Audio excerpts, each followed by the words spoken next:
Deus, ele não merece, né, as coisas feitas pela metade. Ou de qualquer jeito, né? Deus, ele merece que eu e você dê o melhor sempre para ele, né?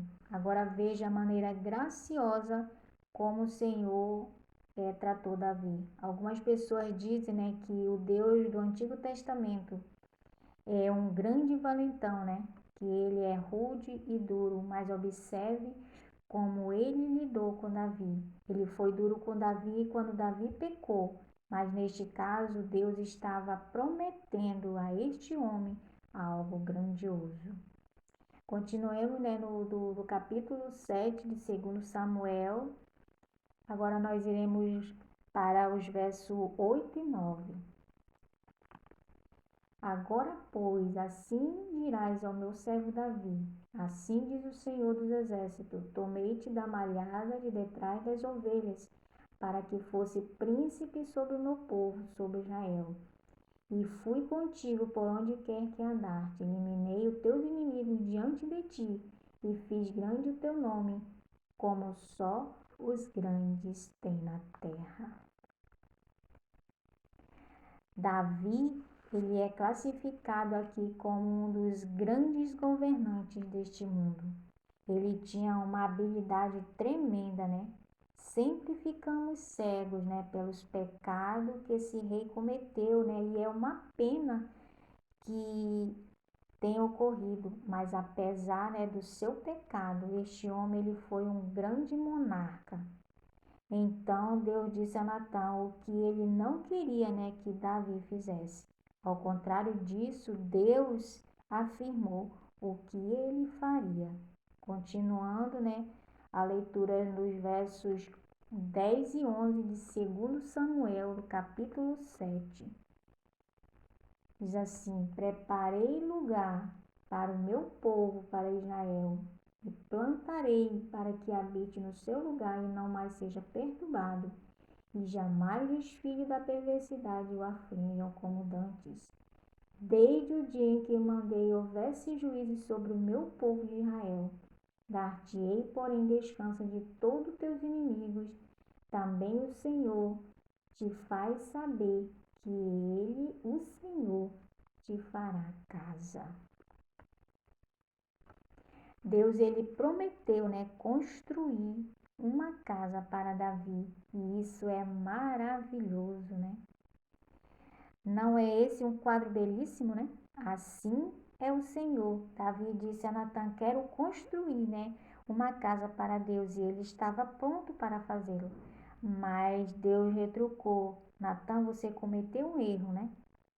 Não vou deixar Davi construir uma casa para mim. Eu é que vou construir uma casa para Davi. Assim é Deus.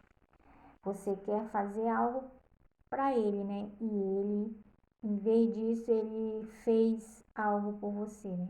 Acredito, né, que uma das razões pelas quais alguns de nós somos tão carentes, né, hoje é porque fazemos tão pouco para o Senhor, porque Deus, ele nunca fica em dívida com ninguém. Ele nunca fará isso. Nós podemos aprender uma lição com Davi, né? Ele queria fazer algo grande para Deus, né?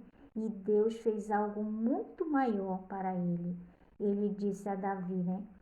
Continuamos agora nos versos 12 e 13, né? O que Deus disse? No 12 e 13. Quando teu dia se cumprires e descansares com teus pais, então farei levantar depois de ti o teu descendente, que procederá de ti, e estabelecerei o seu reino. Este edificará uma casa ao meu nome, e eu estabelecerei para sempre o trono do seu reino. Deus não permitiu, né, que Davi construísse o templo. Ele era um homem, né, com as mãos manchadas de sangue, né, pela guerra. Mas havia alguém, né, vindo da linhagem de Davi, que se sentaria no trono de Davi. Deus disse que estabeleceria o seu reino, né? Mas ele foi além e disse que estabeleceria o trono do reino de Davi para sempre. Que profecia, né? Que coisa maravilhosa, né?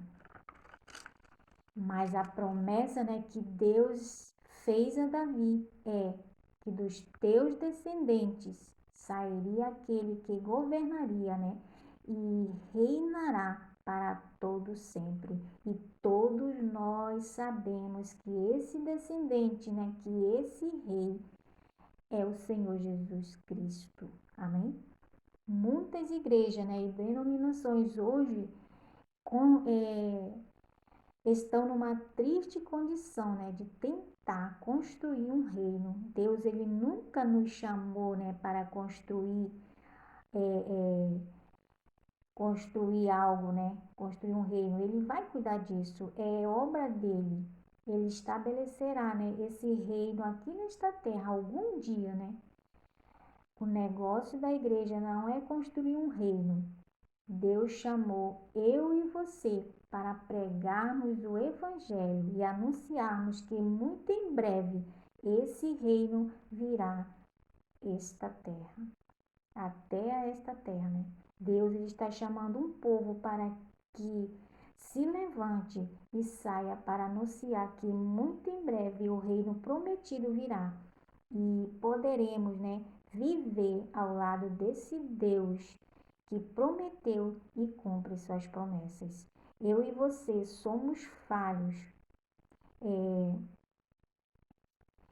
mas Deus, ele escolheu eu e você, falhos e pecadores, para anunciar o reino dele. Essa promessa adicional que Deus faz está no versículo 15. Davi, né, ele ofertou somente uma casa para Deus, né? Olha o que Deus está ofertando, né? Oferecendo para ele. Porque Davi, ele teve um coração grato, né? Olha o que o versículo 15 diz, né? De 2 Samuel. Olha que o versículo 15 diz: Mas a minha misericórdia não se apartará dele, como a retirei de Saul, a quem tirei diante de ti. Deus, ele diz, né? Nunca tirarei minha misericórdia da linhagem de Davi. Olha como Deus é maravilhoso. Davi, com toda a sua boa intenção, queria, né, ofertar o que era importante para Deus. E Deus, né, com suas maiores intenções que ele tem para mim e para você, entregou tudo para Davi, entregou a Davi a misericórdia, né? E disse que nunca a misericórdia faltaria. E nós devemos ficar felizes com isso, né? Porque Deus, ele prometeu isso para um pecador, né? Porque a linhagem de Davi teve alguns pecadores, né? Deus, ele poderia ter aparecido a Davi e dito: olha, Davi, você pecou e está tudo acabado. Graças a Deus, ele não fez isso. Deus, ele não tratou Davi como ele merecia.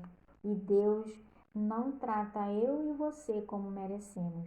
Eu sou grato por ele não nos jogar, né, ao mar por causa dos nossos pecados. Se vamos a eles e confiamos no seu Filho, nosso Salvador, ele diz: não te deixarei, nem te desampararei. Hebreus 13, 5.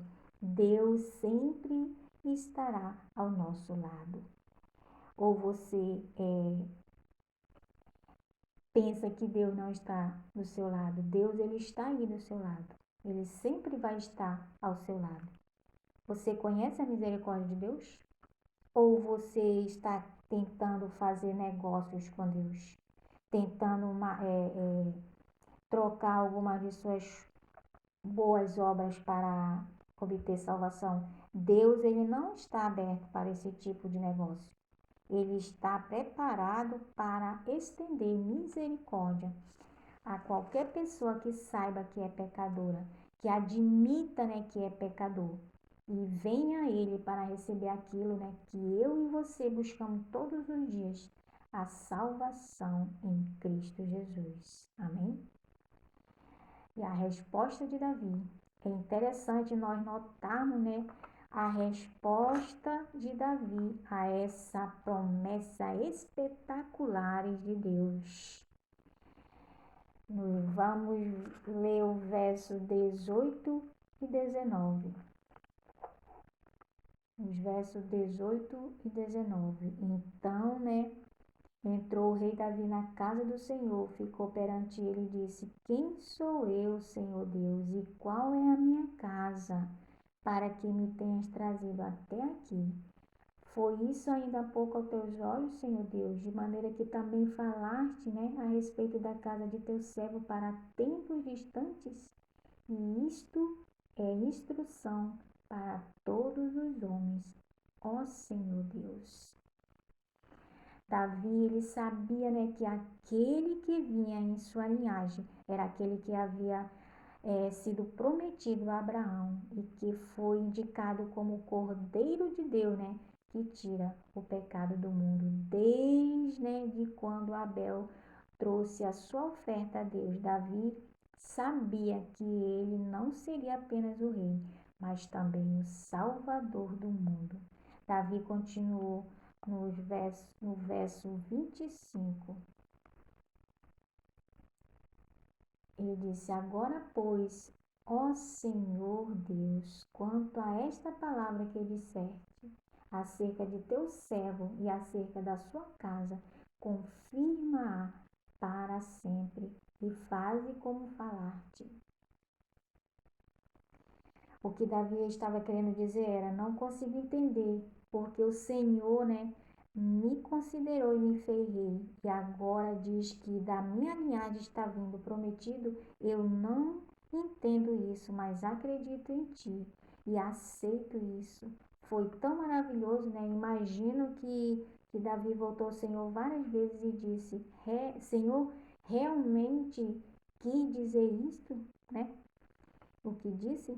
E a resposta, meus irmãos, minhas irmãs, vem no Salmo 89, do versículo 34 a 37. No Salmo 89, do versículo 34 a 37. Olha o que o Senhor disse a Davi: Não violarei a minha aliança, nem modificarei o que os meus lábios proferiram. Uma vez jurei por minha santidade, e serei eu falsa, Davi? A sua posteridade durará para sempre, e o seu trono como o sol perante mim. Ele será estabelecido para sempre como a lua, e fiel como a testemunha no espaço. Tu, porém, não, tá certo, é 37. E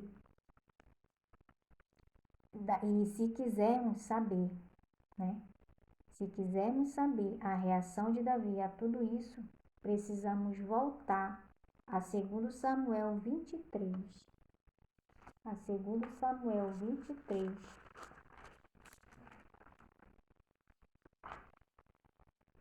Nessa época, né, Davi já era um homem idoso, né? Ele já havia dado suas últimas palavras a Salomão a respeito da construção do templo, né?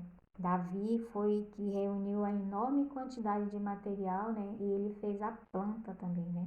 Antes de morrer, Davi chamou Salomão e disse: Isto é o que quero que você faça. Davi disse a Salomão, né? Não foi ideia de Salomão, era o templo, né, de Davi, e Deus, né, ele deu crédito a Davi.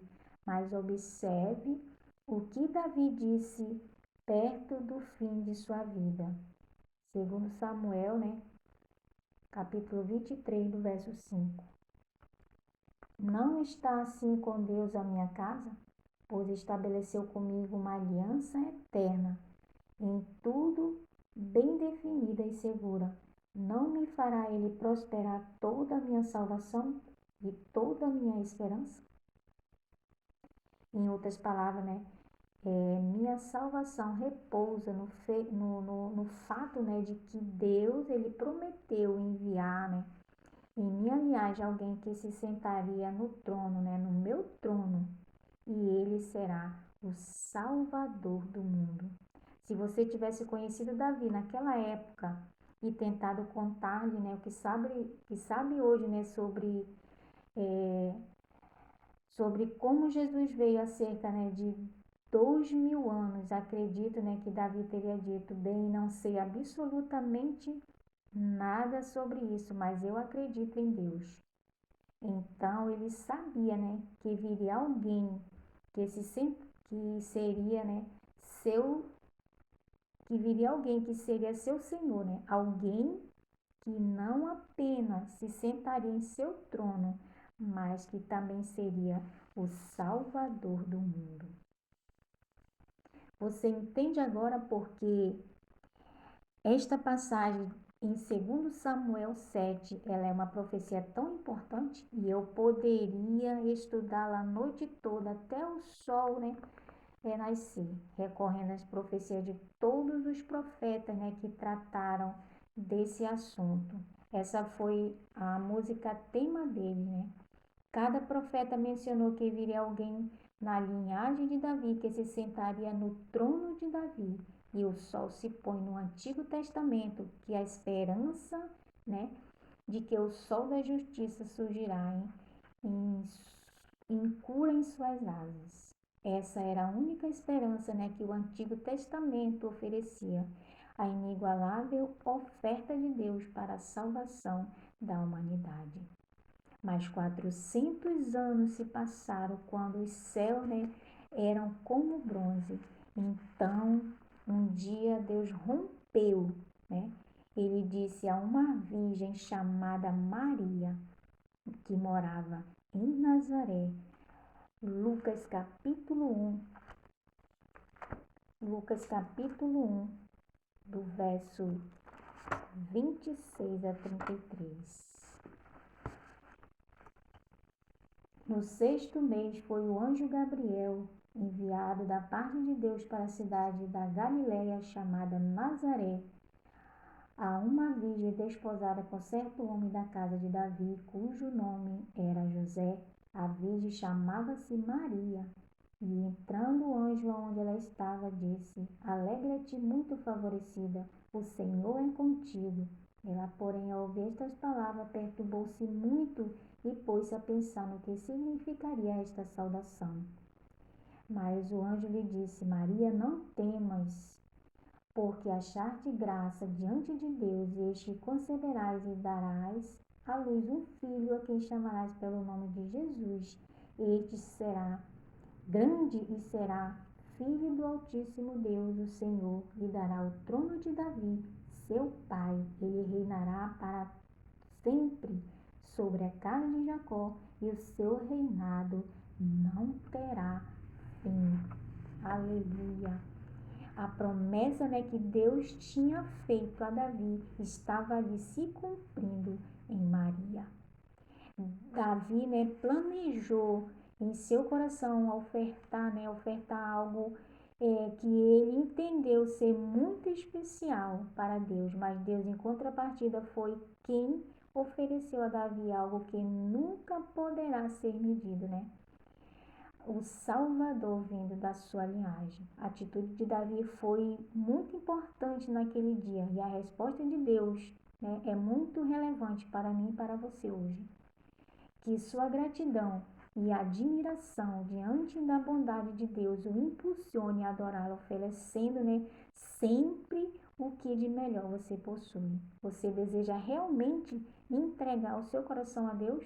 A dádiva maior ele já deu, o seu Filho.